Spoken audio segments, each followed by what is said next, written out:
Custom exceptions, creating your own exception classes. In Kotlin, you're not limited to using only the built-in exception types. You can create your own custom exception classes tailored to your application's specific needs. This allows you to represent domain-specific errors more precisely and make your code more expressive and maintainable. There are 4 compelling reasons to create custom exceptions. First, they let you represent domain-specific error conditions that built-in exceptions can't adequately describe. Second, you can add meaningful context to errors by including relevant data as properties. Third, custom exceptions improve code readability and maintenance by making error handling more explicit. And fourth, they enable precise exception handling, allowing you to catch and respond to specific error types differently. Creating a basic custom exception in Kotlin is straightforward. You define a class that inherits from the exception class. Here we have InvalidAgeException, which takes a message parameter of type string.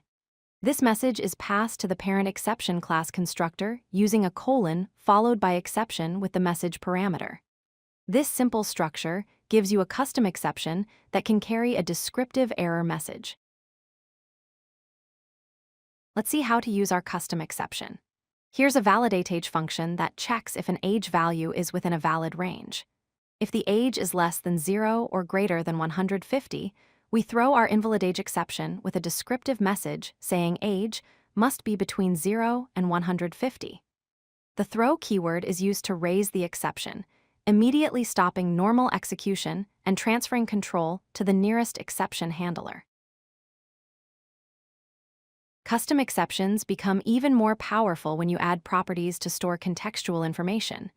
This insufficient funds exception class has 2 properties, requested amount and available amount, both of type double.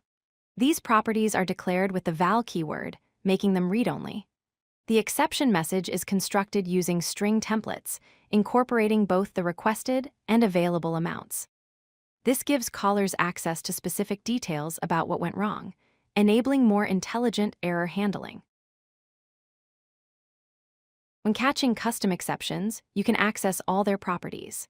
Inside this try block, we call a withdraw function with 500.0. In the catch block, we specifically catch insufficient funds exception, binding it to the variable we can then access the message property, as well as the custom requested amount and available amount properties using string templates. This allows us to provide detailed feedback to the user about exactly what went wrong and why the operation failed. For related exceptions, you can create hierarchies. Here we define a base exception class called payment exception marked as open, which means other classes can inherit from it. Then we create 2 specific exception types, card declined exception and network timeout exception, both inheriting from payment exception. This hierarchy allows you to catch all payment-related errors with a single catch block for payment exception or handle specific payment error types individually. This provides flexibility in how granular your error handling needs to be.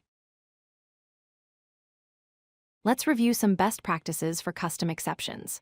First, use descriptive exception names that end with the word exception to make their purpose clear. Second, provide clear and actionable error messages that help developers understand what went wrong and how to fix it. Third, include relevant context as properties so exception handlers have the information they need. And fourth, create hierarchies for related exceptions to enable both broad and specific error handling. Following these practices will make your exception handling more effective and your code easier to maintain.